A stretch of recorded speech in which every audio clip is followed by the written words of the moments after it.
Welcome back to the Participation Trophy Podcast. This is episode 13. Back with me again are the finest people representing the 703, 301, and 202, Abdullah, Jamal, Neil, and Zane. We've got a lot to talk about today again, so let's get to it. 'Tis the season to be buying gifts, and I want to know what everyone's Christmas, Hanukkah, and whatever other celebrations happen in December, what your holiday present plans are like now. And growing up, what is it that you wanted the most or you actually got jealous about when your friends came to school with that, brand new XYZ? So where do we start? Now, or do we go back to do we do the blast from the past first, gents? My Christians speak up. Who? Christians speak Christians. up. This is your time. Jesus believers, speak now, right? Let's start with the past because everything right now is so fucked up. I agree. Yeah. I'm actually having trouble shopping for my kids now. Hey, man, TJ Maxx is lit. Really? TJ That's what we're Maxx, doing? the toy section of TJ Maxx and the puzzle section and shit, like they just got shit stacked to the ceiling right now. This segment has been brought to you by TJ Maxx. TJ Maxx.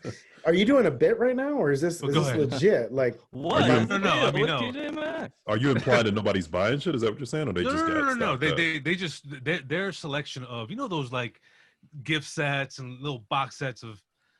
I've never been in a TJ Maxx. I have no idea what you're talking about. The quick buys, the quick Christmas gift buys. Yeah. The box set of Drakkar Noir. Exactly right. Yeah. Like you want a dartboard for $15, you got a dartboard for $15. Right. You want a lightsaber that hangs off your wall that glows, batteries included, $17.99. Like it's yours. You know what I mean? Like that's the so and this day and age, like you said, candy cane scented candle, right? Whatever. It's all in one section. Ooh, That's probably sitting right on top of a Paw Patrol puzzle or some shit. Also known as the Secret Santa section. You want to get some quick junk from somebody? Yeah. No, But go ahead, Jamal. Yeah, I say growing up, let's see. I'm gonna date myself here, but there was a gift called Turbo Train. Anybody remember that? I do. You remember Turbo Train? I forget you would, Joe. I'm old as fuck though. Turbo Train was basically a fast ass, electric train basically. And the way they marketed that shit just had me like so pulled in. So I practically begged my folks for it. And one Christmas I got Turbo Train, and then I got like a basketball hoop, not the one you put on the back of the door, but an actual standalone kind of, joint with like a nice backboard and, real net and all that shit. And as far as the hoop, I think I had it maybe about a week, and I put it up on our fireplace. We had a raised fireplace. You kind of step up to it, put the hoop up there because I want to get a little height on it. You know what I'm saying? I want to, run up and, get a nice finger roll or something. Oh, fucking taking charges in front of the fireplace and shit. Yeah. What age are we at here? I was 10 years old. I was 10. So 10 years old. And who are you emulating when you're doing the finger roll? It's not George Jerry. No, I'm not that old. I'm not old. The jersey wear, Dominique. It's probably Neek. Shout out to Nick, the Neek jersey on tonight, actually. Right. Oh, Yo, drop an old school there's whistle a play save. right now. So I hit the Kwame backboard. Brown. The shit tips backward and then falls forward, hits the carpet, and the backboard snapped in half. Ooh. So Rip. just show you how kids don't really appreciate shit. I was definitely out of pocket for that. And that's my other most memorable Christmas is when I got my Super Nintendo. Yeah. I got the Super Nintendo. I got like 3 games, and I got the Super Scope. Remember the Super Scope? Yeah. It was lit. Wow.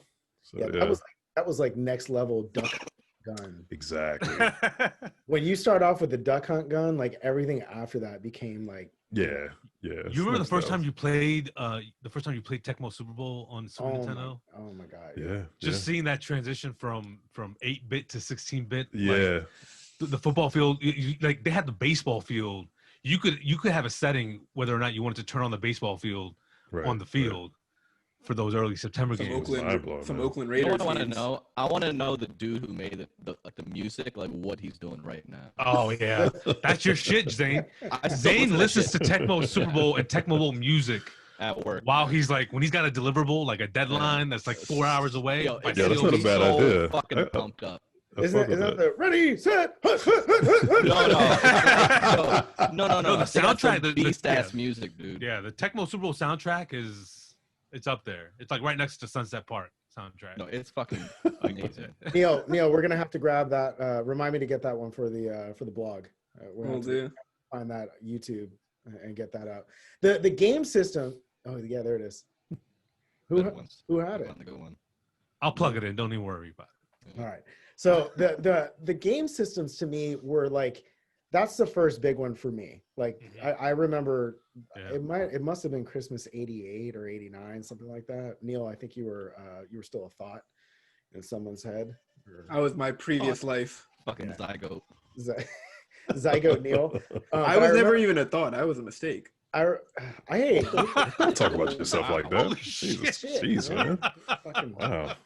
Put himself out there like that. But, all right. So moving off that, the Nintendo, the original Nintendo. And again, I'm dating myself, but like that was my first like real big Christmas present. And I remember you got the Mario game included, and I remember telling my mom like, make sure you get a really good game with it. And she came back with Nintendo Golf, which is really just why was I about to say golf? I gotta tell you, like, playing PGA Tour 21 now, and like, that's I heard that shit is dope. Yeah, it really is, but it is light years away from what Nintendo Golf was when that came out. You couldn't drop Zelda in there or something. Like, there weren't other boxes. Bird versus Magic. Couldn't get some Metroid, some Mega Man. Right, exactly. Excite Bike. And we ended up with golf, and she was like, well, your brother likes the game. And I was but you can't bitch, right? You can't bitch and moan because you got a Nintendo, and that puts you in like, bro, I felt like I was in the 1% there. I didn't know what in a black household. I was like in 89, right? Yeah, man. In a black household, that's when my parents threatened to take everything back to the store. Yeah, like you'd be unappreciative if you want. I'll take all this shit back. Right, I'm like, all right, well, fuck it. I guess I'm playing 18 holes then. Shit. The funny thing is that I got my 8-bit Nintendo system in '89 as well, and it had absolutely nothing to do with fucking Christmas. So, did you have good grades? Yeah. No, something, yeah. But growing up in a devout. Celebrate Hanukkah. There you go.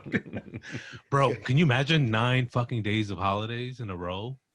I'd be greedy as fuck. And I think you get some sort of gift. At least the kids do. I mean, even if it's a dreidel or whatever it is, getting 9 gifts consecutive chocolate.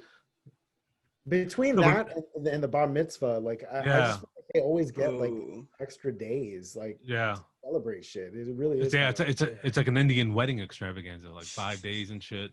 So would your parents get you gifts because they felt bad that you saw other kids getting gifts? No. Yeah, no. Our reception of gifts was just at random. I mean, it wasn't even considered gifts. It would just be, Nintendo was the hot thing to have, and they kind of realized it and went out and got it for me. But as far as Christmas is concerned, just growing up in a devout Muslim household, Christmas was always perceived as solely a Christian holiday. So anything pertaining to the celebration of Christmas was considered just something we didn't do. We just weren't involved in.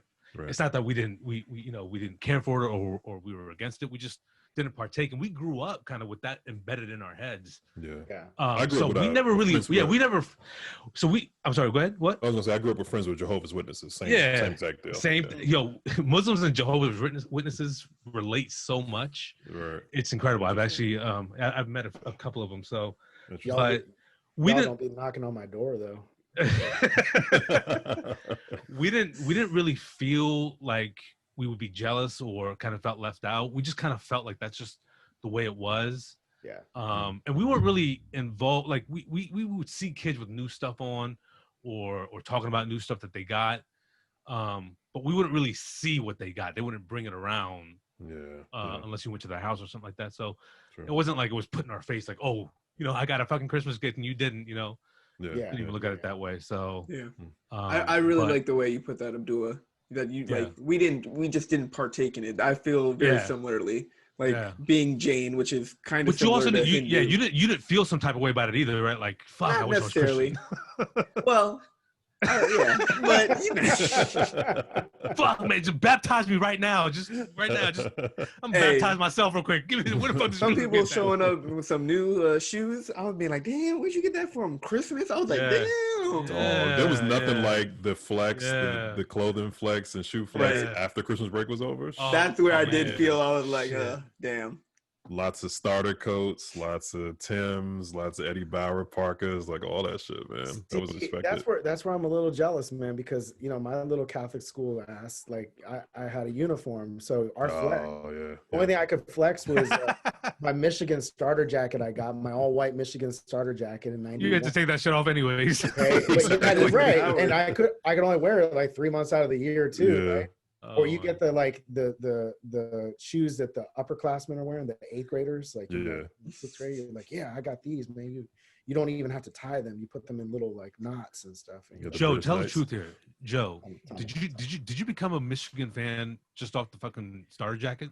Bro, you had to have. You had to have. Ramil Robinson, Seton Hall, Glenn Rice, 1988. That was. It wasn't the starter jacket. That was when I fell in love with Michigan. I was with Michigan before the Black Sox. I was with Michigan before the Fab Five. Okay. I go back a while, and actually, my brother, shout out Johnny, he's actually the reason why I fell in love with sports the way that I did. John converted our garage into a studio, and like our older house in Annandale was one of the like 1960s houses, like a little bit older, right? We definitely had like the most unique house because he changed the garage into a studio.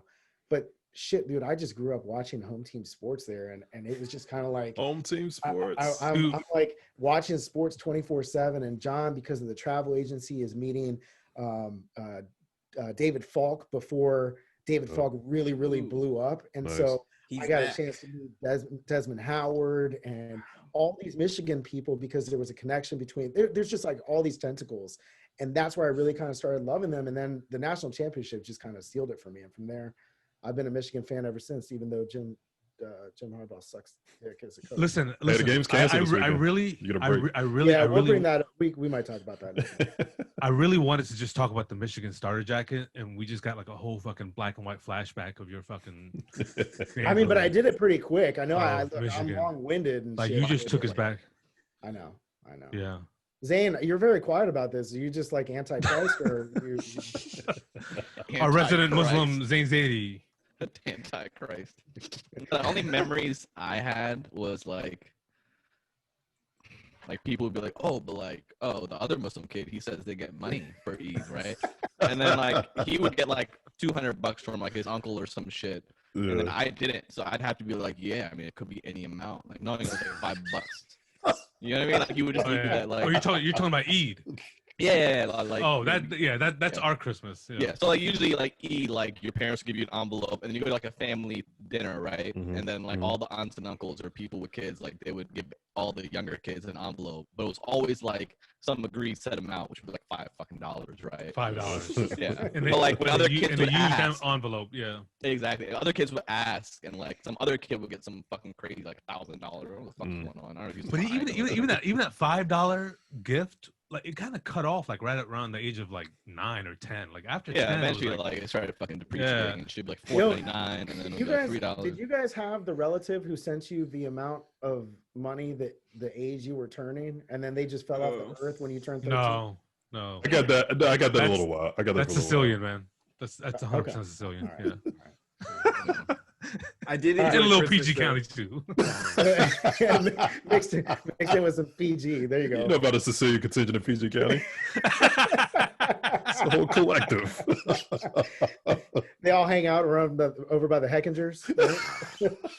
Oh my god! Let's fast forward. That was us. Where are these guys from? They're from Moco. They're from couple Moco guys here. Nowadays we're older, and you get these like Secret Santa and white elephants at work. Do you guys participate in this shit or? Yeah. I always try to duck them, man. What's the best Secret Santa gift you've gotten? You can't even think of it, right?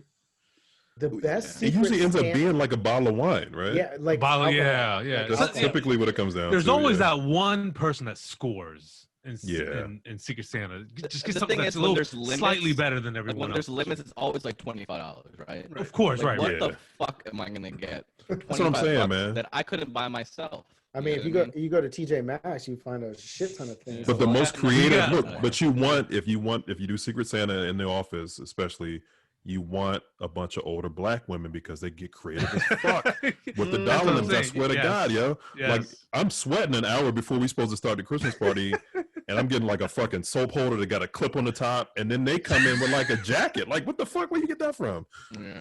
They hit up TJ Maxx, you know. They got a said a soap Columbia holder with a jacket for clip on some top. reason, like a whole fleece, like Patagonia vest. I got this for $25. Like, what the fuck?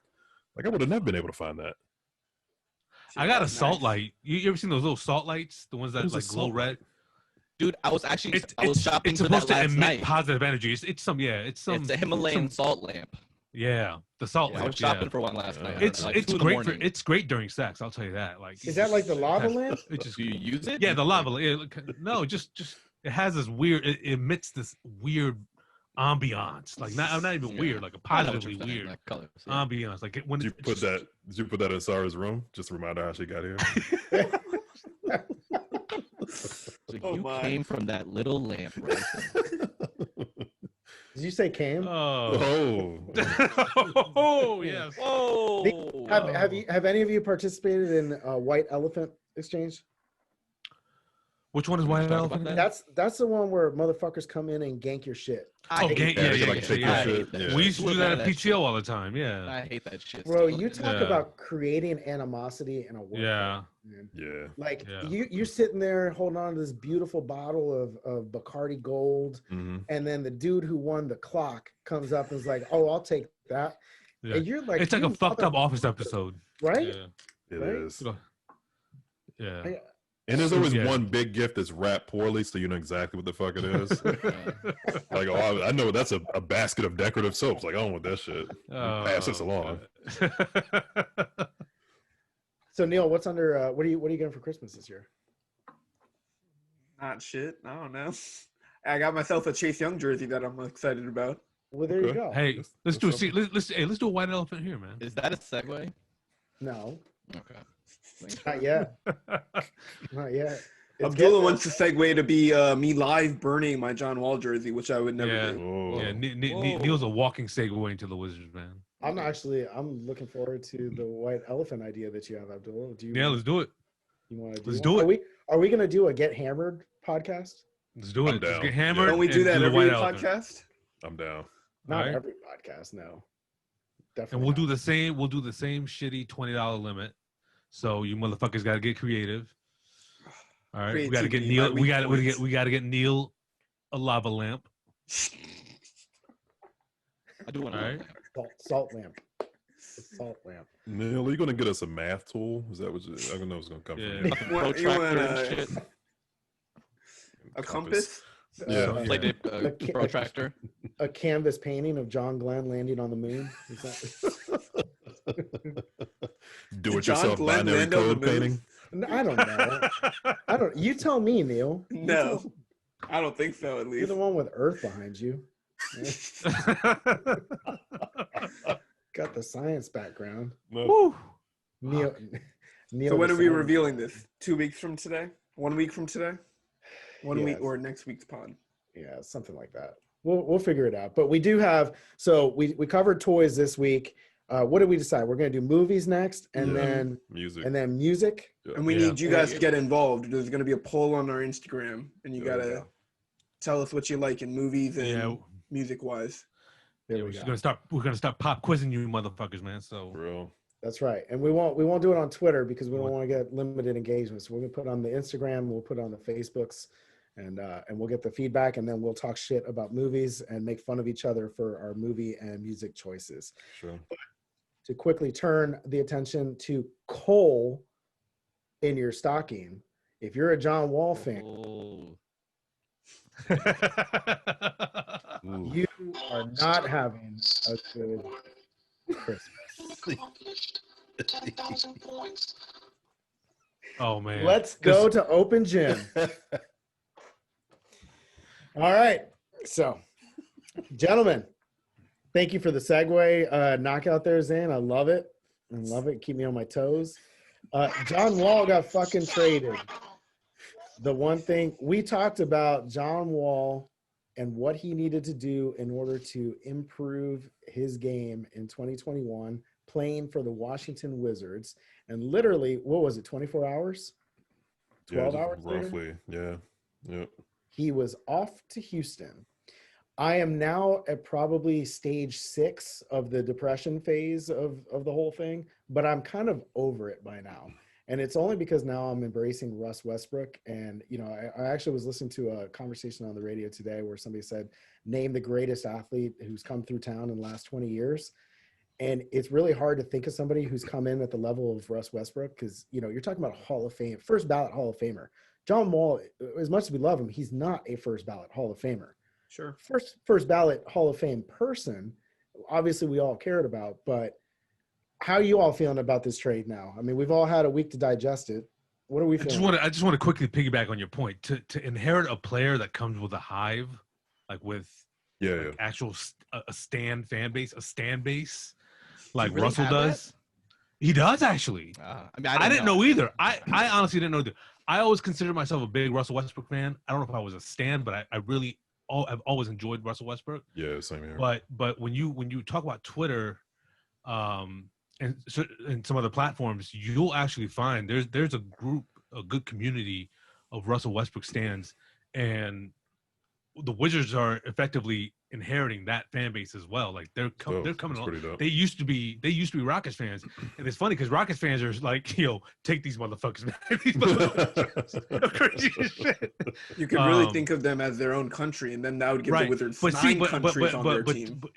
But to that point, that's the caliber that Russell Westbrook, beholds and brings to DC with him. So whenever you have that kind of, that sort of a player joining the team, it's good to, it's going to help them. So I never got down about the trade, and this is obviously we knew that it was highly likely to happen because it had been out there for weeks before it actually did transpire. I don't know. I was sad necessarily. I was just stunned for a while because we watched John grow up here. Yeah, it was like watching a child kind of leave home for the first time. This is kind of one of these things. If we read into a lot of the kind of rumors that are floating around about this, I'm happy about the fact that I can be happy about the fact that John gets a change of scenery. I think he ultimately wanted that. The whole thing with Brad and, feeling like it's somebody else's team. I mean, that I don't want to dwell on that too much. But on the flip side, you look at Russell and, apparently he had this great relationship with Brad off the court, which is, great. And then he wanted to actually play with Brad. In our last discussion about John and the upcoming season, we were talking about our frustrations. Well, I was at least about the frustrations of not having any people wanting to come to DC to play. We never have the attractive pieces that make people, besides of Paul Pierce, which is a very short-term deal, but, having somebody actually want to come play with the talent on this roster, that's being an attraction point to a player. Even though we're a major market, we can't score free agents for some reason. So the fact that, Russ wanted to come here and play with Brad was fantastic. I got really excited about that. A lot of Paul Pierce memories came back because, like you said, Pierce was one of the other players in recent history of that caliber to want to play in DC. Right. So I think that was a great comparison. The only thing that worries me is like these guys are obviously, Russell Westbrook still has a lot in the tank, but he's still on the downside of his career. He's 32. Yeah. So no, of course, yeah. That's the only thing to look for. And is it downside or is he at the plateau of what's the lifespan of a Hall of Fame player? 36? Well, it depends. If the Hall of Fame's player or attributes are mostly derived from their athleticism, it's the same thing that's said about John Wall. But he's definitely tapered off athletically in the last 2 to 3 years. Yeah, I will say too that Russ has now talked about more what he can do in spite of his kind of faults, right? Yeah. People talk about Russ as if he can get his shooting under control, if he can do this, if he doesn't hold the ball, then he can be, a great player for Washington. As it was obviously the flip side of that, years ago when he was around his peak. So, and if I can stop having intimacy issues, start to commit, not masturbate 3 times a day. you can be a long-term partner for someone. Exactly. Matthew McConaughey in Wolf of Wall Street said that masturbating 3 times a day is actually really healthy for you and the secret to success. Fucking hell. You won't be able to fucking McConaughey or walk, Leo man. DiCaprio?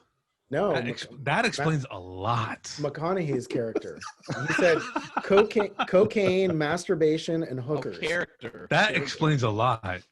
The only other thing though is Westbrook and Harden were friends too before they started playing together, right? Yeah. It's kind of like you ever like spend a weekend like with your friends you never like shared a house with, right? Yeah. And then That's you don't be roommates with your good friends. Yeah. Like this dude like leaves his dishes on the counter instead of in the fucking sink, and then like the trash can's like boiling over the top. Who's gonna fucking change it? Am I gonna change it? Are you gonna bring out the ski trip from 2012? No, I'm not. That's what I was thinking about though. No, but like I'm not trying to be the negative Nancy, which I always am. I'm just look. The bright spot of this is he's going to bring intensity, right? Mm-hmm. He's also playing on a team that's perceived to be a contender, so that's different for him, right? Mm-hmm. So I'm hoping he can rise to the occasion in the sense that he's not playing on the championship and within their sights like the Rockets. OKC was obviously still trying to be a contender with Paul George. I'm looking forward to that. Maybe there will be.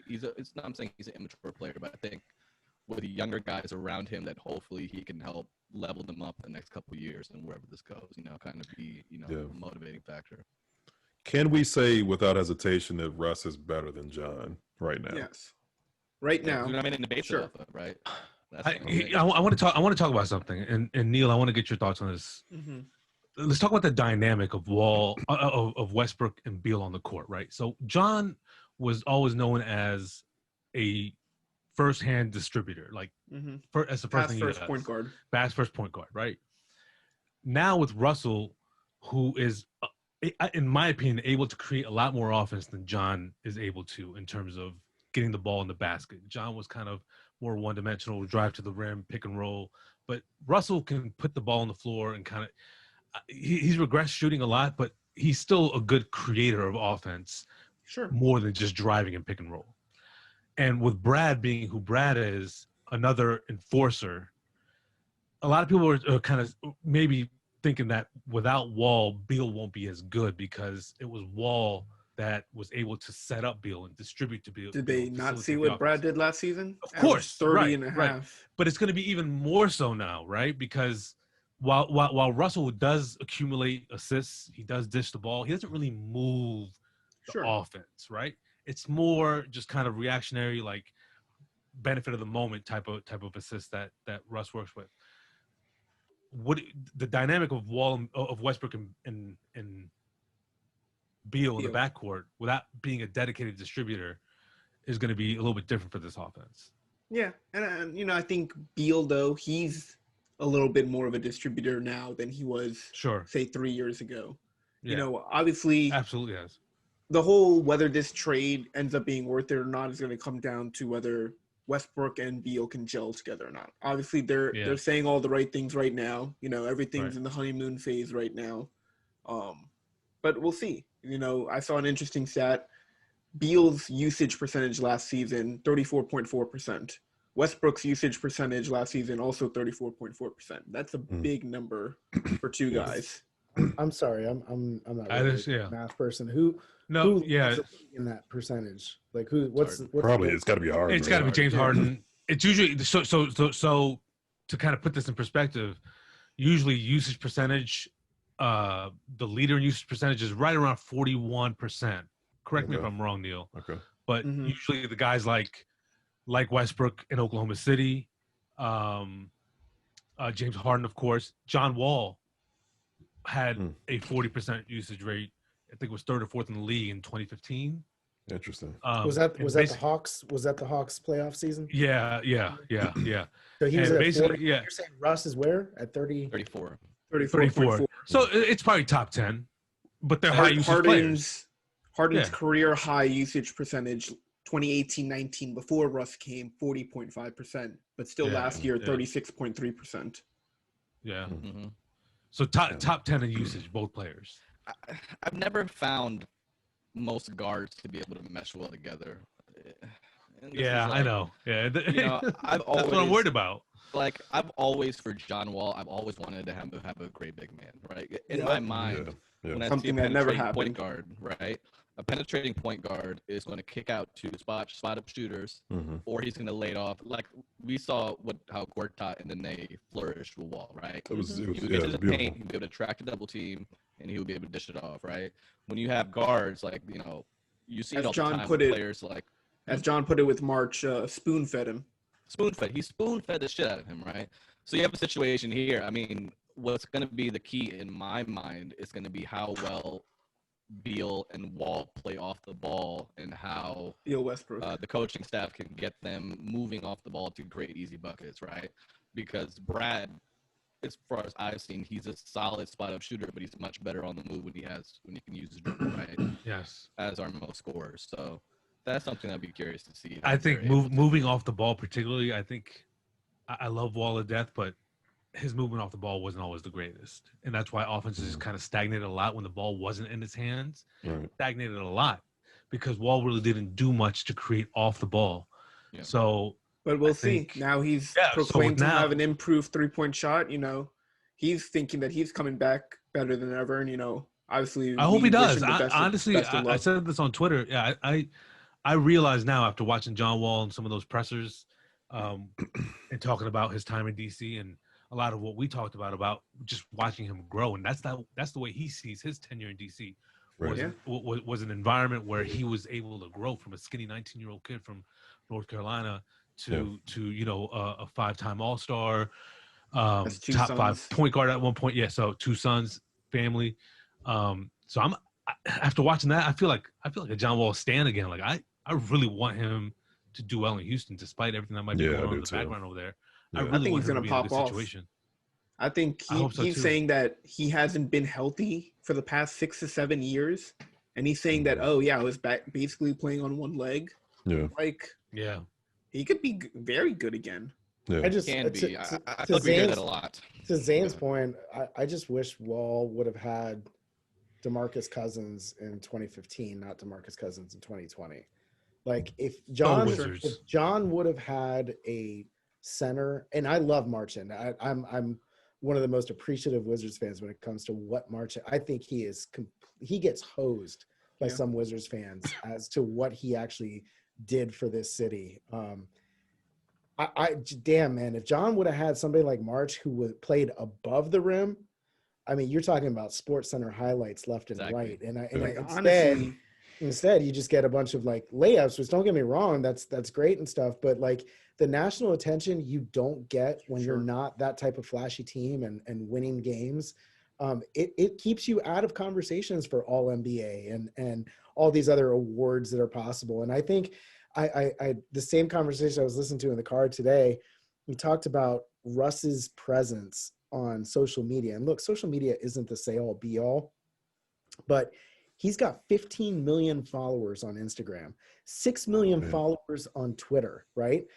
That alone tops the Redskins, the Washington football team, Nationals, Capitals, and Wizards combined. Wow. Damn, really? Has more than them combined on all of their accounts. Washington football team's only like 1.3 million. Wizards is only like 1 million. Right. And then you've got Nationals and Capitals who are both 700,000. And so what his point was to it is when Russ Westbrook says, I'm getting ready to go into my first game, NBC Washington is going to be so jacked with the ratings jump that he's going to bring. Mm-hmm. And it's like the minute that Wizards fans see that first triple-double come in and they're like, oh, wait a second.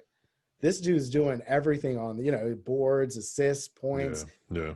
As long as him and Brad can figure it out, it's going to be an interesting team to watch. And they're going to be in the national conversation probably more, unfortunately, than John deserves credit for. But they're going to be in the national conversation just because of Russ by himself. I want to see Washington get to a point where because we have no national TV games, right? There's none. Currently for the first half of the schedule. It's going to change.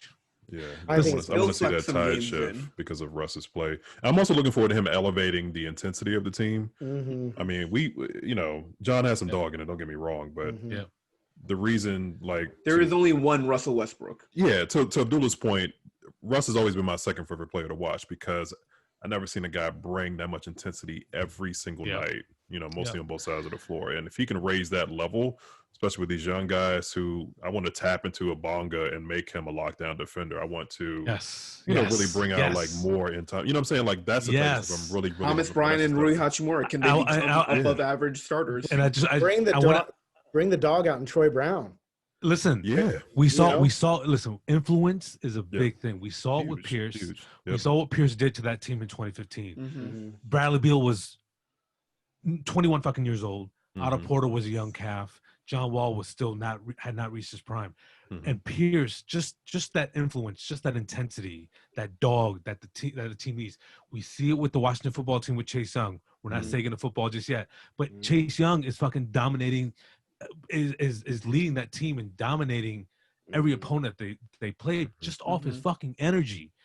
And with Westbrook, I mean, you're talking about peak energy right now. It's gotta be contagious. And just coming into the door, the team saw it, and don't understate it. It's a big deal, and it's going to change the fabric of this team, and maybe exceed our expectations. Just like none of the players are going to want to admit it because they want to still say, John was a great guy, everything too. All of the players have said already in multiple Zoom conference calls, the vibe, the energy, the intensity. It goes without saying. It's all there right now. Yes. And this is a Scott Brooks team that early in Scott Brooks' era, he had to complain about guys not playing hard.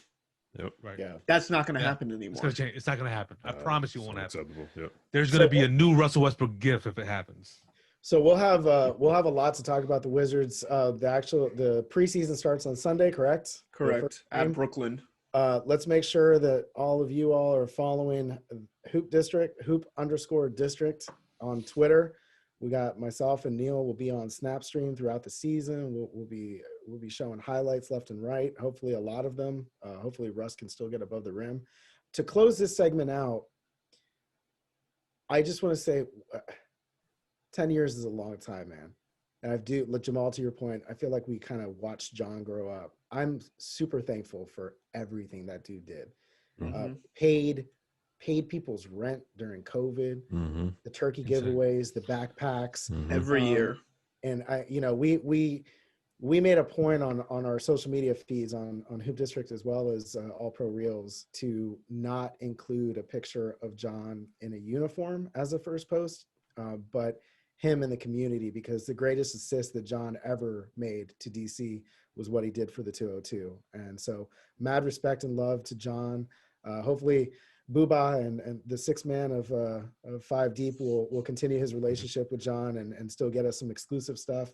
I hope nothing but the best for him, and I hope this James Harden situation resolves itself, because the last thing I want to see for John is for him to fall into some weird ass fucking roster where it's him and Boogie Cousins in their latter years. It's like Eddie Murphy and Martin Lawrence in life, right? Like, he's gonna be dishing it to Daniel House again. Jesus Christ, man. Wizards should never let him go. Yeah, true that. But shout out John Wall. Hopefully everything works out, and we'll be watching from afar and loving it. Now, jumping to the NFL now, there was a little bit of a surprise, not to Abdullah because he thought that the Steelers were the worst undefeated team in the history of the NFL, but the Washington football team went up to Pittsburgh, got punched in the mouth, and then punched the Steelers right back, and they won a game that not a lot of people thought they would win. Let's just be honest. Like, for as bad as you might think the Steelers are, that's still an undefeated team. That stadium, that city, nobody really kind of anticipated Washington going up and doing what they did, especially going down 14-0. But I really felt like that game changed with Cam Sims' play right before the first half, and the broken tackle, and then getting out of bounds. Terry McLaurin block on Minkah Fitzpatrick. Yes, that gets lost as well. That absolutely gets lost. Because remember, it was also Terry McLaurin that was the turning point in the Dallas game too, with that touchdown saving tackle on Jalen Smith on the pick. Yep. Doing the little things. And I think Washington, what we were told from our correspondent who was up in Pittsburgh, this team, they're buying into three people really is what's driving this. Chase Young, clearly, Alex Smith, and Coach Ron Rivera. Those three people are commanding. It's not even about like commanding, but the respect level that everybody inspirations. They're inspirations. Yes, Yeah, yes. yeah. And the They're players inspirations. are all feeding off it. Yeah. Ace Young walks onto a field. Yeah. There's not a fucking player out there that he thinks it's better than him. And it's rubbing off on everybody else on that team. And it doesn't matter when they were down 14-0, we were told he was on the sideline over by the offensive lineman telling them, stay in it, stay in it. We're going to come out. We're going to come out. And look what they did. Dude, they were punching the Pittsburgh Steelers right back in the mouth. And that was a fun game to watch. Maybe not so much the first quarter, a little bit of the second quarter, but you could kind of tell they were still in the game. And they ended up pulling that shit out. It's wild, man. The NFC East is all of a sudden they were laughing stock. They're still shitty because they got 2-5-17. Hey, you're not talking about the other shock of the world. We'll get to that. Giants. We'll get to that. Right, But yeah. what was your odds takeaway from the Washington team? Enough about me. So for me, growing up, I don't know, probably the past 15 years of the previous former teams' names, misery. That's all I've pretty much known growing up. When did you start watching the Redskins? I don't know. Like my dad was a diehard fan, so I probably watched it like when I was 6, 7, and like because I remember the 2005 Mark Brunell. So 7 years. So 2000, you watch them 7 started years. watching. Okay. Yeah. Okay. But so to me, when it was 14-0, I was like, "Oh, it's over. Whatever. I'll just admit defeat. I didn't get my hopes up, so then I can't get disappointed." But it was crazy because 2.5 minutes left. Washington's punting back to Pittsburgh. Pittsburgh's trying to be aggressive. They end up going, 3 and out because Chase Young and DeShazer Everett smacked the heck out of Ben Roethlisberger to save a first down. And then they get the ball back, get the field goal. That's a little bit of something to go into halftime with. And then, they just came out and dominated them in the second half. Yeah. It's okay. You're my son. You can say, you can cuss. You don't have to say heck. Any other thoughts? I watched you start to finish. That's it. Abdullah's like, can we move on to the Dolphins now? No. I mean, yeah, the Steelers. Go ahead. The worst 11-0 team in history. Fuck that shit. Sure. All right. Their offense is trash. They're good. Trash. No, they're a good team. They're a solid team. Their offense is great. trash. They're a great coach. They're greatly coached. But a lot of games they've won that have been super close against teams that they should have probably beaten pretty well. They've had some good wins, and they've won when they should have. But I'm just saying, in comparison to historic 11-0 teams or teams that have started 11-0, they don't match anywhere close to those that caliber. They don't, and this was definitely a letdown spot. Dane, you're muted if you want to. Fuck the historic. They get trounced by the Chiefs.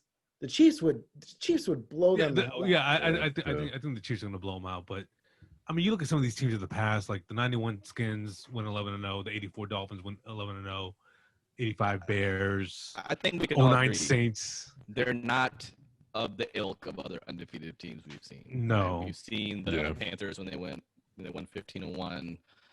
You've seen the Patriots. You've seen the Packers when they had unstoppable offense. And this was a major letdown spot for the Steelers. I mean, this had trap game written all over it. Yeah. However, and it was after they looked so bad against the Ravens practice squad team. And they should have lost that first Ravens game. They actually should have lost that first Ravens game. But at the same time, if you told me that Terry McLaurin was going to have 2 catches for 14 yards and we were going to rush for 45 yards and we were going to beat the Steelers. But I think It's that's still, how it's a good signature Alex win. Smith is. Like, you go to Logan Thomas, Cam Sims, and J.D. McKissick for Let's I not think go it was that like far. 260 yards. Like, Slow down. Not that far. but still, to see what he's been able to do is ridiculous. I'm not there yet, but his leadership is definitely, like Joe said, and I think we can all relate, even if we haven't played professional. I mean, I played a lot of sports where I'm on one team. You could have one team with the same players, another team with the same players, and the captains are different. And it's a whole fucking different vibe. Sure. Right? Because as soon as you get in that mode where you're like, I'm going to play hard for him, and he's going to play hard for me, and I don't want to let that guy down. It's the same dynamic you've had at different, like, workplaces too, right? You ever had a manager or people you work with? Yeah. You just step it up a notch, right? And like Joe said, that's Chase Young, that's Alex Smith. Yeah. Like, we're going to bring it all every play. And it's not always that simple, but it also goes to show, like, the Giants beat the Seahawks, the Redskins beat the Steelers. any given Sunday, right? That's the saying. Right. And that win was probably made me. I mean, I still wanted them to lose games and get Trevor Lawrence, but if you're gonna do it, you're gonna get a win like that. That's really gonna boost the morale of the team. It's a signature win for Ron Rivera, right? Absolutely. At the same time, it doesn't mean much until next year. It doesn't mean much till the rest of the season, right? I can go back and I remember Shanahan's signature win against the Cowboys in Week 1. You know, I remember Jake Gruden's signature wins. I remember whoever else we've had in our coaching staff. But can't you see this season, the way it plays out, as like a prolonged preseason or prelude into next season? Like you can say, I don't care about wins or I don't want to win the division. You're not going to get Trevor Lawrence, right? There's a 1-11 team and a 0-12 team in this league. Right. So what I'm saying is you can. I see this team, and I'm going to bring up my Dolphins because we were 5-11 last year, and going into the season, everyone was writing us off as being an 0-16 team. Yep. Right. But the team started to gel a little bit. Coaching has a lot to fucking do with this. Ron Rivera, it's all Brian coaching. Flores, it's Ron all Rivera. It's all coaching, right? It's all coaching. You're able. The Redskins, the football team doesn't have any runaway stars, right? The Dolphins didn't either, but we were able to muster up 5 wins in our last 8 games somehow. Yes. Because of Control coaching. the line of scrimmage, you just out tough and outplayed. However, absolutely. So for this team, of course you've got pieces in place, but you've got pieces that aren't part of the foreseeable future. Alex Smith is not the future quarterback of this team, right? No. You've got Gibson, you've got McLaurin, but can I real quick, Alex Smith?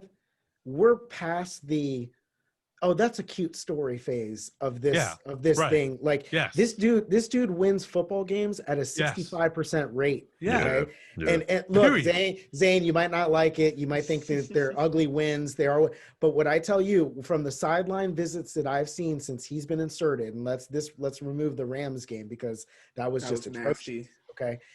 These guys fuck with that dude. Like they legit believe that every time he gets back there, regardless of what you and I think, because it's not pretty, regardless of what we think, they believe every time he steps out there, he gives them the best chance to go out there and win. And it's beyond he's a little bit better than Dwayne Haskins. He's just got that captain quality about that dude. Can go and lead a Joel Osteen session in church in front of 30,000 people if he wanted to, because that's the type of dude he is. He's a captain. He's a motivating factor, right? But here's the thing. This is the NFL. Talent wins in the NFL. There's 31 other teams. There's 31 other locker rooms, right? And it doesn't matter how great of a leader Alex Smith is in this week. If that team is a better team and they have a better game plan and they're better, they're going to win the game, right? I'm not shitting on Alex Smith.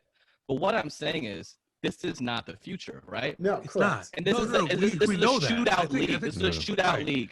If any team scores more than 24 points on us, we are losing, and that's fine. It's not Alex Smith's fault, right? But that's just what's going to happen. And here's that's where the the NFL is trending. Here's the thing: you have a certain perspective of the team where you want them. You feel like this season is kind of a wasted season, anyways. It's not the future of the team. I get it.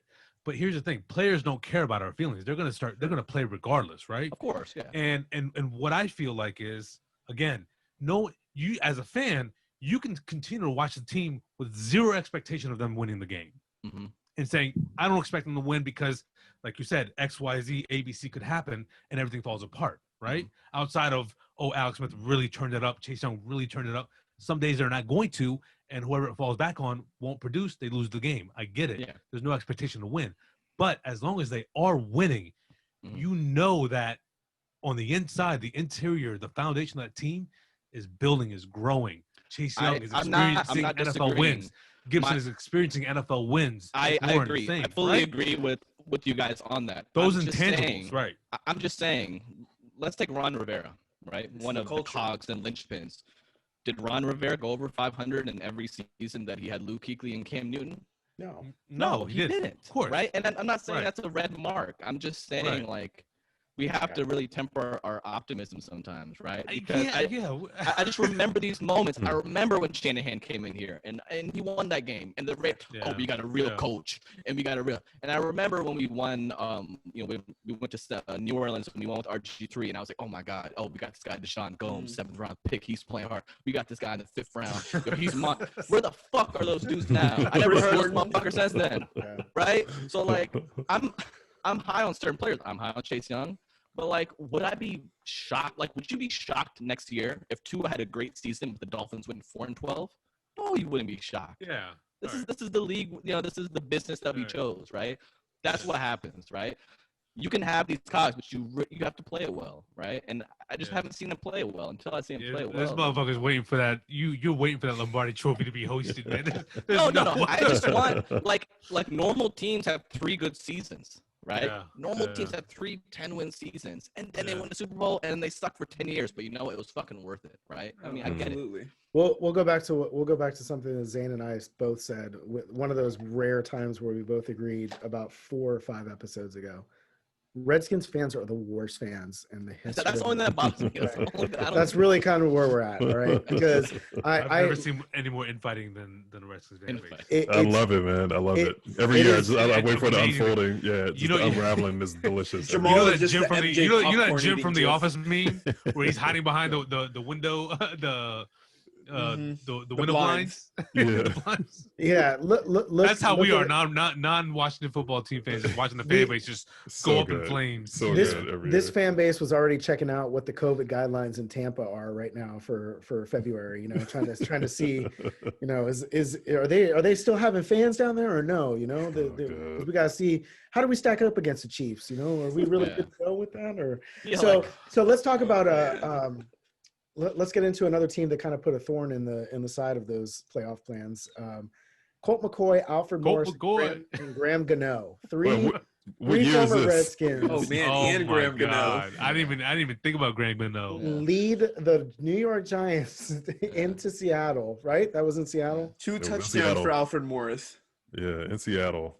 Bro, I for the life of me, I had already chalked that game up as a loss for y'all. Like it was. Who didn't? It was. Yeah, but those players, they see Graham Gano, they see Colt McCoy, they see Alfred Morris, and they want to fucking fight their hearts out. Who knew it was the 2020 Giants combination of those 3 and not the 2012 RG3-led version that would beat Seattle? But you know what? The Giants are a better team. There's so many parallels between the Giants victory and the Washington victory. Yeah. Oh, absolutely. Underdog team, backups. Joe Judge has got these guys playing. He reminds me of this kind of spirit that Tom Coughlin instilled in the Giants when they made their runs. Is there's a kind of underdog mentality, and it just gets contagious across the team. And shout out to Patrick Graham, the defensive coordinator, who's got low key one of the best defenses in the NFL. These guys come to play. I know Blake Martinez, my favorite defensive player, got hurt. Hopefully he's back soon. But yeah, these guys are amped up, man. And honestly, I was scared. I was like, well, we won last week, and Daniel Jones went down, but maybe that's the closest we get to the kind of apex of our season. And for them to come out and just bottle up Russell Wilson like that was just crazy, man. It was fucking amazing to watch. So the NFC East is like a psychological thriller. Like, yeah, man. Like Dallas was supposed to be the runaway team, and then went to the Eagles were supposed to be the runaway team after that. Yeah, then the no-name team creeped up, and now like in week 13, and like the vengeful X's in New York are like sub 500 alone in first place, playing harder than probably anybody else in the NFL. Look, the Cowboys are 3-9 and still just 2 games out of but they're done. 4 games left. I mean, you're done. You're done. But just the fact that you're 3-9 and still not mathematically. Don't mention the Cowboys in the eliminated. Don't mention the Cowboys in the same. The fact that you're 3-9, you're 3-9 and not mathematically eliminated, and they're not on the Redskins level. Okay. Yeah. They're not on a 5-team win level. Okay, a 5-win team level. They're not there. Listen, the Cowboys thing. It's so funny because like every week I go into the Sunday. Oh, who cares what Dallas does? I don't really give a shit. Who cares? And then when I saw the bench picture from Tuesday night, when the 4 dudes on the bench who look like somebody had just thrown all their Christmas presents in the trash and like they're just all sulking, bro. There is a level of like enjoyment that I still take out of watching Cowboys suffer like that. The same thing. It doesn't hit the same way with the Eagles, and I'm rooting for Jalen Hurts because I like I liked him at Alabama. Yeah. I just not against when they play Washington, but those two teams, when everybody else is doing poorly, it's always an enjoyment in the NFC East, and it's the same thing with you in the AFC East. I'm sure when you see the Patriots down, even though Bill Belichick is really kind of proving the AFC East. Being a Dolphins fan for 30 years, like I've gone through so many different phases of different teams I've hated. Like when I first became a Dolphins fan, I was 8 years old, 1989. The Patriots were fucking shit. Oh, terrible. Yeah. So for me to see the Patriots evolve from like a perennial 2-14 team, Neil, you have no fucking idea. Not a clue. All right. Not a clue. Steve fucking Grogan was their quarterback. Abdullah, before Bill Parcells, before Drew Bledsoe. Yeah. Telling my son like last year, like how bad the Patriots. He didn't believe me. You don't understand. Like to watch them. Joe, I'm gonna let you speak for a second. Yeah, no, you're good. This fucking shit. What I hate about the fucking Patriots, what I hate about their bandwagon fans, is because I've seen this shit fucking franchise. I've met a fan from Boston who said he used to go to games in '91. They get so drunk at the tailgate, they go home after that forgetting that there was a game because the team would finish fucking 1-15 anyways. Sounds like Maryland football tailgates. And then Bill Parcells came along, and even with Bill Parcells and Drew Bledsoe, they went 5-11, went to the Super Bowl against the Packers, got destroyed with Brett Favre, and then kind of just fell off the radar again for the next few years until Brady came on board, and then fucking 20 years of this team just like flipping. Like they didn't just evolve into a good team. Yeah. Like they just kind of flipped all of a sudden. And Abdullah, all I was gonna say is most NFL fans are waiting for the players to leave. Like the NFC, the NFC Central, is that right? Where the Packers play? Those where they used to play. What's NFC Central? What the fuck is 1997? What is it's the North now. I don't care. I don't really care. Neil, this is before your time too. The NFL, the divisions were 3 divisions per conference. It was the Cardinals and the Cowboys played in the same. The Cardinals used to be in the East. In the East, they used to play the Redskins twice. And they used to be St. Louis. The Seahawks were in the AFC West. I'm just imagining Neil as Fred Savage right now while you're just like old grandpa telling him stories. But my point is most NFL fans are waiting for the player. Like they're waiting for the Lions fans are waiting for Aaron Rodgers to go, right? Yeah. And they're waiting for the player for Devontae whatever fuck is Adams to leave to another team. Right. You have been waiting for Bill Belichick to fucking retire for years. It's crazy. And now you see it, you're like, oh, Brady's gone. This is the opportunity, and this motherfucker is pulling wins out of his. Yeah, but no, it's not even about the Patriots. Like I was saying, like being a Dolphins fan for so long. Yeah, Dolphins. Right, but it's not even about the Patriots. It's the fucking Bills now. They're 9-3. Like the Dolphins keep winning every week. They're 8-4, and like the Bills are playing the Rams. They're fucking beating them. They're fucking playing the Seahawks. They're fucking beating them. Who did they play this past week? San Francisco. 49ers. I mean. Yeah. San Francisco had a shot, but Zane's favorite player, Nick Mullins, kind of flamed out. Fuck that guy. But the Bills can win the Raheem Mostert. No, man, I wanted to talk about Belichick because I'm just like, the Bucks have 7 wins and the Patriots have 6 wins. It's freaking insane. Look at the talent, like disparity on those rosters. Yeah. Who was the first team you said? Patriots. Patriots have 6 wins. No, who was the 5-win team? No, he's saying Bucks have 7. Bucks have 7. Okay. Loaded with weapons. Sure, but they've been players. We still realize that the Bucks are still way more. No, I understand, but the Patriots had the most like COVID opt-outs of like almost any. Like all their players were out in the beginning of the season, and they got a new quarterback, and they got a new you know what I mean? They could easily be 8-4 too if there were just a few plays went a different way. I mean, the point is like Belichick is just fuck. Yeah. He's a goat. He's a goat, and I stand for Joe Gibbs like nobody else, but he's second to Bill Belichick. What Belichick has done over the past 2 decades. Yeah, it's unbelievable. It really is. People just like to hate on the Patriots, but you can only respect what they did. I mean, I hated on Tom Brady more than I was always a Belichick guy. So for me, it's fine. I don't know about the Dolphins fans how they feel. I love Tom Brady. Go Michigan. So let's wrap up Open Gym with one last thing, the laughing stock of the NFL. How the fuck do you fuck up?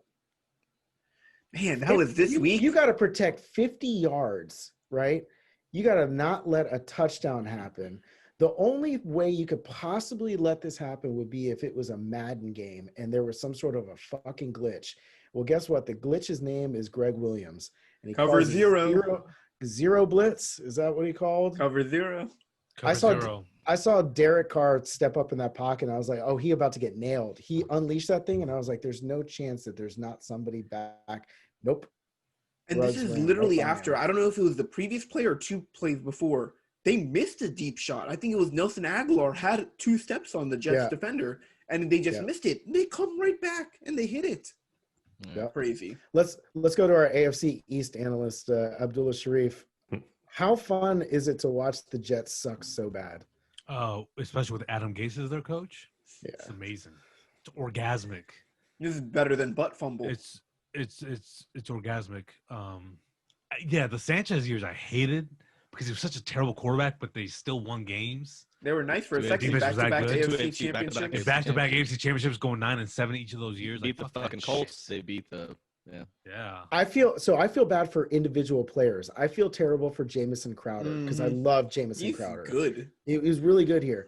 I don't know how I feel about Sam Darnold. I feel like Adam Gase might have like fucked his career up, kind of like Spurrier fucked up Patrick. I gotta feel bad. I gotta feel the most bad for Frank Gore because kind of like kind of like how Jamal and Zane, like, you know, you guys have the self-inflicting pain of like following conservative news.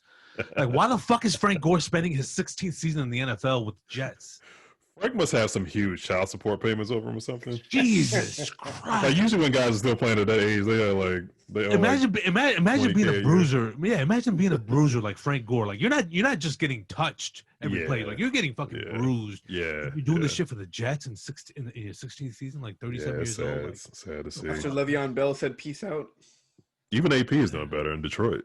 Yeah. Oh, Adrian Peterson back-to-back weeks with 2 touchdowns. AP's balling, man. That short yardage back. Fuck fantasy football. Always that disgruntled fantasy football owner in the background of a comment. Yo, I came up this year, finished first in my league, and got the first round bye. Oh wow! After everybody shitted on me in my draft. Yep. I went 10-3. So are you the Cinderella team in your league? You could probably say that. Guys fuck with me because of like I fucked up some picks. So a couple of my you picked Michael Thomas, right? You the 98 Jaguars, man. I got Higbee. I got fucking Mostert, but I was quick on the waiver wire, man. I didn't even have to make any trades this year. Oh. No, I benefited from some people fucking up, some people, injury problems, but it doesn't matter. That's fantasy football. Yeah, facts. And I'm number 1. I don't know if I'm gonna win it all. I need my boys' team to kind of bow out. You got to back it up in the playoffs, though. I'm good. Though, shout out to the writer of the commercial, or the fantasy football commercial, where he gets his fantasy nights mixed up. Oh yeah. That's just been running for 3 years. And it's still fucking good. These Baker Mayfield commercials are the greatest thing I've ever fucking seen. She gets locked out of the stadium every single time. He's deep frying the turkey. No, the one where he's in the book club with the women. It's so good. Isn't that good? So good. I like his little run. I like his after the touchdown, the little kind of like high step run he does. That's fun. It's fun to watch. I like when he gives the Washington football team the finger. He gave them the finger? Yeah, I still remember his preseason game. Fuck him. Hit him with the... Fuck that guy. Yeah, I'm with Zane. Fuck that guy. Jack Del Rio all the way. Zane, before we get off of Open Gym, how was the fight? Fight was a good fight for actual boxing fans, not for casual fans. Yeah. I've been kind of struggling. Like, I'm an avid boxing fan. I watch everybody. I'm familiar with all the fighters. And I think, just to quickly wrap this up, when people heard about the Mayweather, whatever Logan Paul fight, they're like, "This is bad for boxing," right? So I guess my quick question is like, to you guys seem to like be more casual fans. Like, do you think this is bad for boxing? Does it make you not want to watch boxing? Like, most probably watch it because it's Floyd, and that's all I know. It's Floyd, right? Personally, I refuse to support that shit. I'm not watching any of those. Oh, really? I'm not gonna lie. If Snoop is calling this again, it sounds like he will be because it was so popular. I'm slightly interested, but these shits are a fucking sideshow, man. This shit's a joke. Yeah, there's nothing at stake. No, I think part of what made boxing great, watching it, not just from a strategic perspective, but things that were at stake. Like actual beef between the boxers, history, belts, whatever it might be, trilogies, even location, like everything. Yeah, trilogies and shit. Yeah. Like, there's nothing at stake anymore. I think for a casual fan, it's probably great. Yeah. I mean, I'm definitely gonna watch it. I'll watch pretty much anything. If boxing's on, I'll watch it. But just to give people like the fight was great. Errol Spence had a crash last year in his Lamborghini. Should have died. His car flipped over like 6 times. This was less than a year ago, or 14 months ago. So this is his first fight back. He came back to fight Danny Garcia, a very tough fighter, 2 losses. Errol Spence is undefeated. The big fight people want to see is Errol Spence and Terrence Crawford. Unfortunately, the crux of boxing is always, different promotional parties. Anytime you have a big fight that wants to be made, the people who are on one side never want to make a deal with the other people, because when you have to split the money, right? And one of the guys is going to lose. And when one of the guys loses, then his O is gone. He's not undefeated anymore. He loses his value. So a lot of times, like with Pacquiao Mayweather, they drag this thing out till Pacquiao was basically like a dead asset to them, right? They didn't really care for him. So the fight was great. Anthony Joshua's fighting this weekend. That's in London. That should be a decent fight. But I think who's Joshua fighting? Pulev. Okay. He's a solid fighter, but he's not. I mean, the big fight is Wilder Joshua, right? Yeah, that's what happened to that dude. What's he been up to?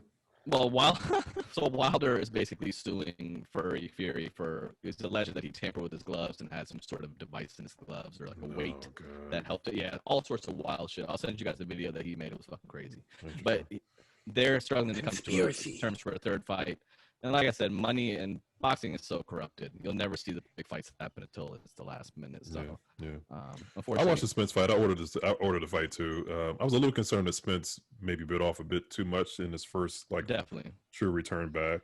But he controlled it. I mean, he controlled the fight, top to bottom. He had, to me, it looked like Garcia was afraid to throw punches. Like he just seemed a little unsure of his power. And that's the other thing. Guys are not willing to get knocked out. Right. Yeah, so like when a fight's in the line, you're thinking, oh my God, this is gonna be a flurry of whatever, and then just ride that shit out. Like, you know what? I lost. Yeah, pretty much. Paid.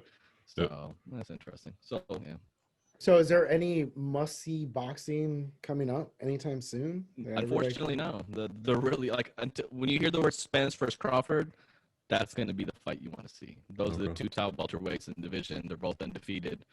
If you want to watch, Terrence Crawford's a fucking dog. So if you want to go on YouTube, check out his highlights. Errol Spence is a fucking dog, but he's not as fun on the eyes as Terrence Crawford's fighting style is. But Spence and Crawford both want Pacquiao. So Pacquiao's going to decide who he's going to fight. And when he fights either one of them two, that's going to be a great fight too. So keep an eye out for that. It's crazy we're talking about Pacquiao in 2020. Exactly. And Pacquiao could be both those guys. That's the crazy part. Pacquiao got to feed people back in the Philippines. Exactly. Every game, every fight check, goes back to feed like millions of people. So is he the mayor of the Philippines? Was that a thing or some shit? He'd be the mayor of the country. Really? Yeah, he's in some high level governance position. Yeah, he's on the mayor of the Philippines. Whatever it is. Call him the mayor. He's the president of Vienna.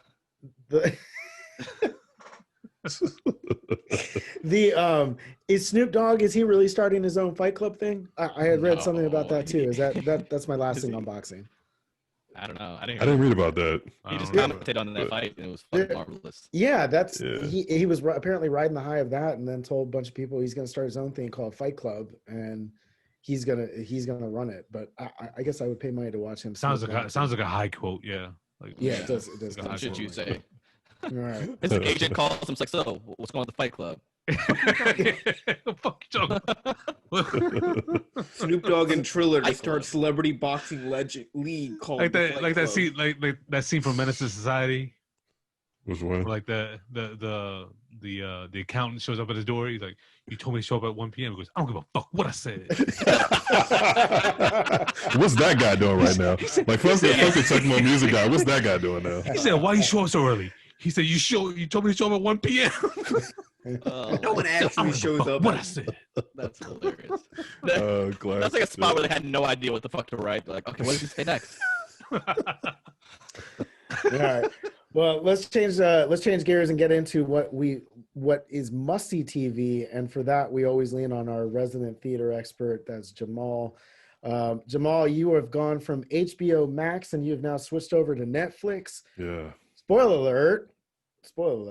Go ahead and run your segue there, check Zane. Jamal, what are we watching on Netflix now? So what you all need to get into is a Netflix series called Trial 4. Full disclosure, I'm a big true crime fan.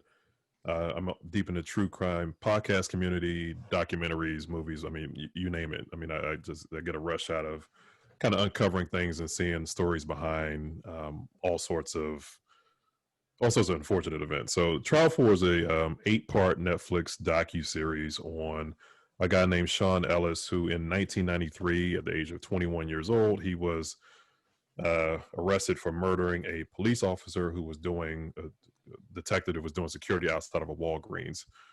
The detective was asleep in front of the store. Somebody shot him 5 times in the face. Ooh. Brutal shit, yeah. Sean was in the Walgreens around 3 o'clock in the morning, around the time it happened, buying some diapers. He was with a couple other people. It sounds like the black version of Unsolved Mysteries right now. It unfolded very much like that. So he gets fingered in this because Sean's cousins got killed in their apartment as two young women a couple days after the Walgreens incident. The police go on the trail. They get in touch with Sean's uncle. Sean's uncle's in trouble. He gets pressured by the police, and he ends up giving up Sean's location.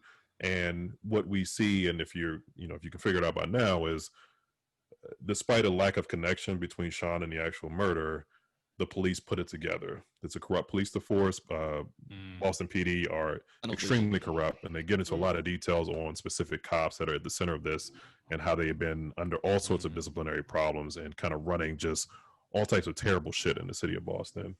And he goes on trial. Sean goes on trial. The first 2 are mistrials. The third time, he actually gets convicted. Now, I'm going to stop there because I truly want everybody to watch this. But I will say, I've seen so many stories, and we hear so many stories of corrupt law enforcement. And I'm not, I feel a certain way about policing and law enforcement. But it's stories like this that really can leave an indelible mark upon your soul about how, some people believe that all cops are inherently bad. All police forces are inherently bad. And it also shows you highlights the haves and have-nots, right? Sean's a young black dude, right? He may have got involved in some things here and there, but for the most part, he was he didn't have any trouble in his background. But if you don't have the money and the influence and the power to get adequate legal representation, you can very well end up like him and so many other people who are to this day either behind bars or who've gotten executed, because of how poor, again, corrupt policing was and how poor forensics analysis was, how people just didn't fucking follow rules in police, and crime scene investigations and a whole lot of stuff. This docuseries exposed so much that was just deeply troubling about, what we, still continue to see today. It's extremely moving. Again, it's 8 parts. I usually don't have the attention span to get through, 5+ episodes, but I binged this and I couldn't turn it off, man. So, you think about how you were in your late teens, early 20s, how many times you were just adjacent to shit.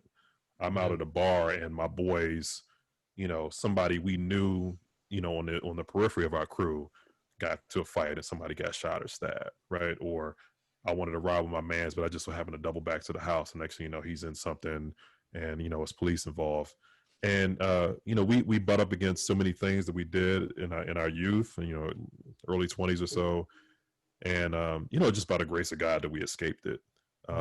In this particular case, Sean just wasn't fortunate. And again, I implore everybody to just kind of watch this guy's journey from, basically, I mean, he's a fucking kid, and he's 44 now, I believe. So is it a dramatization or is there actual footage of? No, this is true archival footage. Archival footage.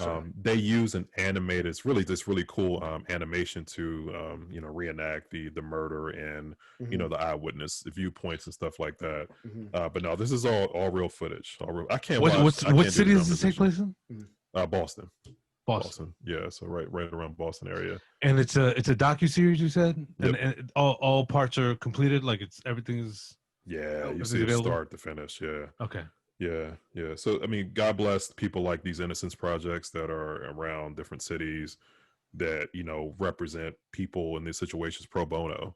Shout out Maya pour their Moore. heart and soul for years into trying to help overturn convictions and working with law schools, law students, you know, in these types of deals. So it's riveting, man. It's probably one of the best, you know. Just you talking about Jamal. The first thing that comes to mind for me is Hurricane Carter. With Denzel Washington. It sounds like, you know, the parallel of crooked cop. You know, setting him up, knowing damn well he didn't do it, and you know, these random Canadians. I think this random law student. I can't remember what his name was, but you know, he took an interest in the story, and he went down and got these pro bono lawyers to come in and take a look at it. And great movie, by the way, if y'all out there haven't same as Just Mercy's the same way. And that's the thing. Like, this happens all the time. You know what I mean? It's like, hey, we got our guy, and then you got the DA with the 99% conviction rate, and it's enough for me, you know? Right. Yeah. Are you sure you didn't see what you said you saw, right? Yeah, a lot of that shit. Right? Like that kind of... Yeah, I mean, it's all these interrogations for hours and hours, and then these are young, impressionable, you know, like, just to be in that situation. In a kind of eerie sense, I hope that, you know, the advent of things like these types of true crime docuseries and things like The First 48, you know, maybe you're educating people on what your actual fucking constitutional rights are. You have to, man, because, and you really set me up for a point that I was trying to make, is that these shows relay a very important message about just what's going on in some of these police forces. And I honestly hate to paint cops with a brush, because I truly appreciate police forces and police units and law enforcement in general. But when we talk about the fabric of the country and how things erode from the ground up, and it erodes from the street, on the street level, and when you've got corrupt police, and when you've got instability on the streets because of a lack of training for law enforcement or whatever it is that they're lacking, to create these situations, you lock up the wrong guy, the other guy goes free. Or you're just blindly arresting and locking up people because of, like Zane alluded to, a DA having, you know, a certain percentage of victories in court and case wins. Or a DA maneuvering because it's election year. Like, exactly. I've seen some whatever scenario fits, whatever circumstance fits. Politics and, right. But just understanding, allowing the viewers to understand just how things are fucked up from the street level. A lot of third world countries that were having a lot of political issues at a high level realized that a lot of it was coming from what was happening on the street, on a civil level. And what they did was they started going through police reform. That's where you start, is reforming law enforcement, putting things in place, working with the community. And some of these countries were able to kind of fill the void and improve in certain areas because of what was happening on the street between civilians and law enforcement. What's next? Socialism? Libtard. So I'm glad Trial 4 exists. I'm glad shows similar to it exist, because I definitely gotta get on it. Yeah, I have to be in the zone for like what I know is gonna be inevitable, like just like at the end, you know what I mean? Like, I know, like, trust, I've watched so many of these. Like, I watched the other one. It was a dramatization with like Lakeith Stanfield played the guy. What was his name? The guy was in jail. He committed suicide, I think, right? That shit was just Browder, like, right? Yeah, Khalif Browder. Yeah. So I mean, definitely, I'm definitely gonna check it out. So look, as the hopeless romantic in the group here, whereas Zane is the negative Nancy here. I have numerous friends. I have family who are police officers. The idea that all police officers are corrupt, I don't buy into. What I do buy into is that the more that these stories get told, and kudos to Netflix for telling these stories and taking having the courage to put them out there, regardless of what some multimillionaire might threaten them with, whether it be lawsuits or telling them, you know, take this down and run these ads, you know, drop Netflix and all this other nonsense. Netflix continues to put this stuff out. Mm-hmm. And what I'm hopeful for, and the conversations that I've had with those police officers that I'm close with, are instead of just denying and saying that there are good cops, to go back to something I just saw recently on my Facebook, an old boss of mine said, perception is reality. And the more that these police officers step up and say, yeah, we want to get these guys the fuck out of our own departments too. Exactly. The more that this will gain traction, and that's what I'm hopeful for. Is that's that, all I ask. Yeah, honestly, that these lives that are being lost, that they don't get lost in vain. And that their stories will end up turning the corner. And I understand that this isn't a 2020 thing, man. This isn't a 2019, 18, 17. This is going back over many decades. And we're always hopeful that it's going to get better, but you just hope that a big corporation like Netflix that can continually put out these types of documentaries that will hopefully eventually make the change that needs to really happen. And I got to tell you, like switching gears from the police to Abdullah, I finally caught up with Social Dilemma. Yeah. Watch your kids' social media channels, folks. Yeah. Get on and watch your kids' social media channels, because there is some fucked up shit going on out there. Yeah. And there are different, what you and I use social media for and what they want you to use it for are two different agendas. And be careful with what's out there, because we're not all looking at the same thing. I think one of the most telling things that I saw in that movie, where they said that if you're not buying the service, you're a product. And that's a scary thing to think about. When somebody is selling your name and your digital footprint for a certain amount of money based on what it is that you're feeding the algorithm, that becomes a scary thing. And they're preying, don't worry about the adults. They're preying on our kids. And that's where the danger comes in. Sure. So you'll show me your screen time. Exactly. So real quick, two more TV suggestions. If you're not watching it, please watch Industry on HBO. I've talked about it before. That shit is great. It's my favorite show right now. And Bryan Cranston just started a new series on Showtime called Your Honor. I watched the first episode today. Shit looks really good. For some reason, it's got a low Rotten Tomatoes score. It's got 40%. It got really poor reviews. Very early. It's not poor, but yeah. I mean, I was expecting better reviews for that show. Yeah, the first episode was fantastic to me. So all right. Shit, let me plug my shows then. I never trust reviews. I always trust reviews. This is a very controversial topic, by the way, that we need to cover in the next pod. That I was having a conversation with myself about Rotten Tomatoes and reviews. A conversation with yourself. Let's put a pin in it. Yeah, because I want to dive deep into this. I've had this argument with my Rotten friends. Tomatoes hated Freddy Got Fingered, and I thought it was a fantastic movie. You never got over that? There's exceptions to the rule. I never recovered. Exceptions to the rule. Fuck Rotten Tomatoes. And speaking of fuck people, I love Rotten Tomatoes. Let's get into Detention to wrap this show up here. We've got a couple candidates for Detention today. Funkmaster Flex posted a video. Funkmaster Flex night. What did I say? Just hearing Funkmaster Flex's name. Okay. Tips in 2020. I hate Funkmaster. Bro, I loved his mixtapes. His mixtapes back in the 90s were the best. I think I've discussed that on here. Anyways, he posted a video of him getting lipo. There was a versus French Montana versus Jim Jones. Why in the fuck did that happen in the first place? Beef, baby, beef. A Savannah youth football coach beat the shit out of one of his players. And Drippy Farty Rudy got COVID. So the hat trick, Rudy. He is our first hat trick candidate. We are going to give this segment 5 minutes tops, and then I'm going to cut everybody off. Have at it. Master Flex.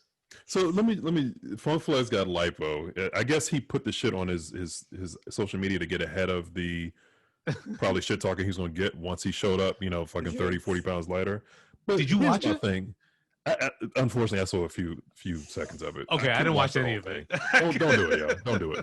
Not only is that shit jarring to watch, but what is with publicizing your fucking medical shit? Does anybody else do that shit? No. I've never been unnecessary. Checking in from the hospital, posting the selfie with the fucking net on you. Don't do that. So lame. Or have you ever seen the post car accident selfies from the wired up and shit? What the fuck? Oh my god, what happened? Yeah. I just messaged you. What happened? Pray for me, y'all. Yeah, what the fuck? I had a friend post somebody took a picture of him getting loaded into an ambulance. It wasn't serious. He like hurt his leg. He was at FedEx Field and he had the thumb up and I said, motherfucker. He did the Tupac? Yeah, man. After the fucking Quad City shooting with the... do that. He's like, you got carted off the field. Yeah. Yeah. I hate that shit. I such a cry for attention. Like it's just an attention grabbing. If any post I put up is like it's gonna be me on like a wheelchair with like a head wrap around my head, like smoking a cigarette, like. I mean, I checked in. 5 shots couldn't drop. I gotta hold on. I gotta go back and scrub my social media with my checking in at my kid's birth. Well, hold up. I checked in. Remember, I checked in when I got my vasectomy at the outpatient center. Yes. I put a nice little funny line on it, so it was cool. There's a random Jamal factoid, motherfucker. Yeah, I know. Fucking pop up video. Hey, look, bro, this is a coming of age podcast. I have a vasectomy story that I'll tell later in life. It never happened because clearly Angelo is here. But anyways, we'll move on to okay. So Funkmaster Flex is out of the way. Who else we got on here? French Just Montana because you guys are talking about Jim the social Jones. media thing, though. So Social has media that versus happened yet or no? It hasn't happened. Okay. I'm wondering why people thought it was worthwhile to put French. I think because they're following this beef. I mean, they don't have beef anymore, but they had beef for about 15 years. Really? Okay. Yes, they've been beefing for some street shit, right? Like, was it? It's spilled over, maybe. It's some music shit. So basically, like they were riding together back in the day, and it was about money. He wasn't getting paid. He said he was getting paid like $300-400 a show. French wasn't getting paid. Jones. French wasn't getting paid. Okay. He said Jim Jones was making like $10-15K a show. Yeah. This is before his career you know, popped off, right? Yeah, this is before, like back in the day, right, Coke Boys, right. way before he popped off. And then basically when they split up and stopped being boys, French Montana became close with Max B. Mm-hmm. Right. And then Max B took on that beef. Yeah. And Max B and Jim Jones have been beefing for basically ever since then. Max B's in prison right now. Is this when Max B was part of Dipset or post Dipset? This is post. I think this is post after that. I think it's post. So then Max B reaches out like, oh, I'd be open to doing a versus with Jim Jones. Jim Jones is like, fuck that, I ain't got time for that. So, all right, so I get it. Yeah, I get so it. They're playing more of the beef angle with this one. Did I hear y'all see Ashanti and Keisha Cole doing one? I heard that. I heard about that shit will be on mute, but I will still enjoy it. Yeah, wow. Guys, I gotta tell you, like, I'm not a Barry Manilow fan, like, so I don't want to like kind of like show like, you know, I'm listening to classic music over here. I've never watched a fucking verses in my life. Is this where does this even fucking rank? Like, is this what's the number one versus matchup that's happened?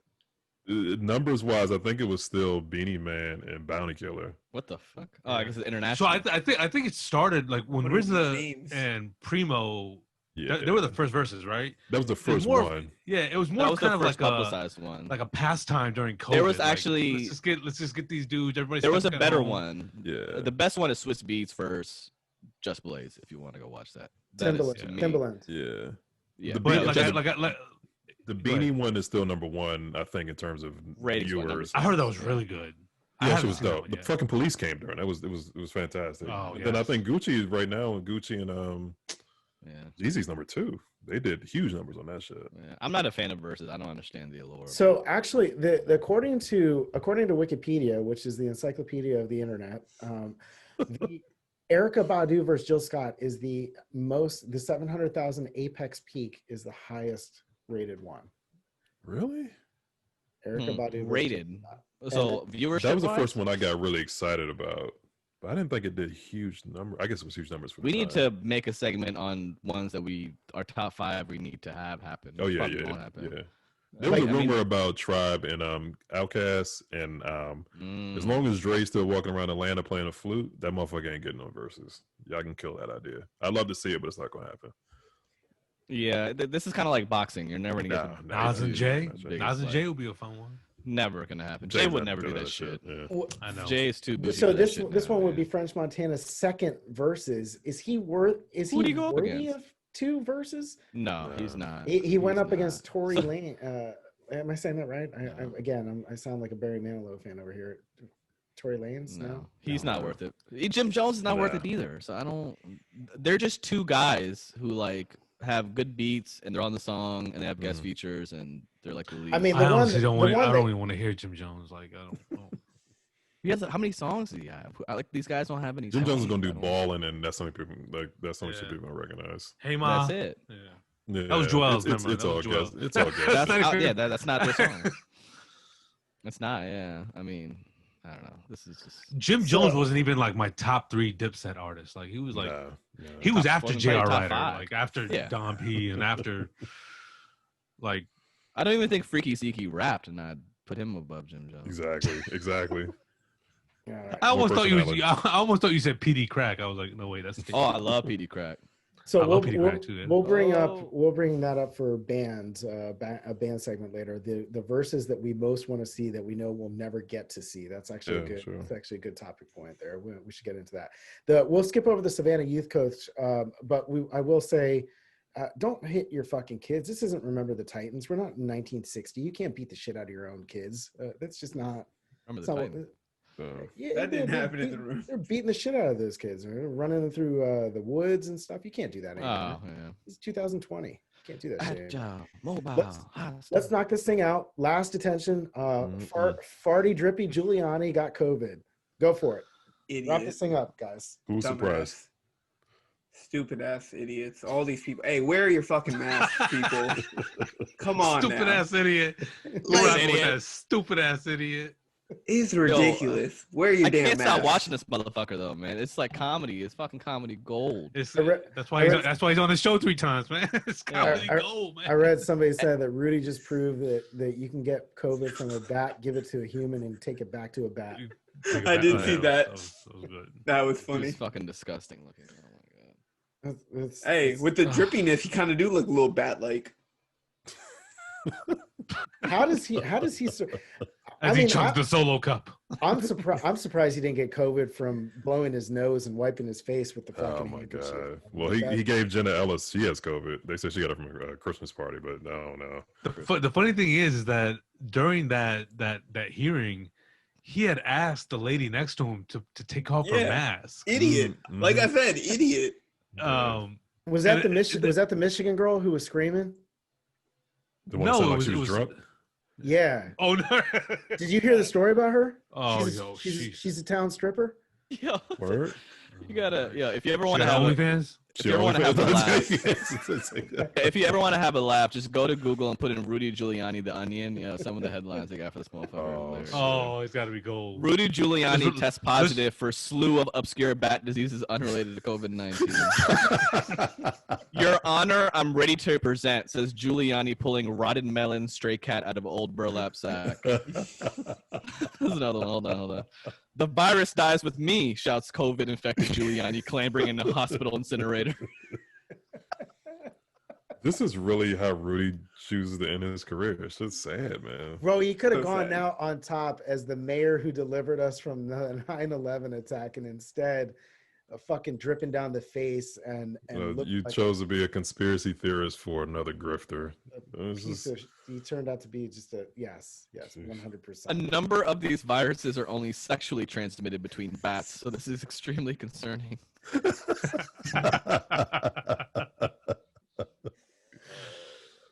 Oh my god. Rudy. Well, so we'll end this segment we'll end the show with a recommendation from Zane. Type in Rudy Giuliani and Onion and enjoy hours and hours of laughter at the expense of the former mayor of New York. I want to meet these motherfuckers, man. Gentlemen, as always, it's always fun to spend 90 minutes talking shit with you. Until next week, I believe we're going to be recording on Mondays, correct? For the next 2? Is that right? You act like we know yet. Yeah, we don't know. We'll see. We'll have to determine. We can do Tuesday. Tuesday next week, the following Monday. Let's get some prayers out there in the world for an upcoming baby for one of the people on this podcast. Maybe it's Neil. Sir. Maybe it's Neil. It's definitely Neil. Hey, they did give me that homework about 10 episodes ago. Pull-out game is extremely Pull-out weak. game was weak. Fake news. Try again. I'm Joe. That's Jamal. That's Neil. That's Zane. That's Abdullah. We'll talk to you all next week. Peace.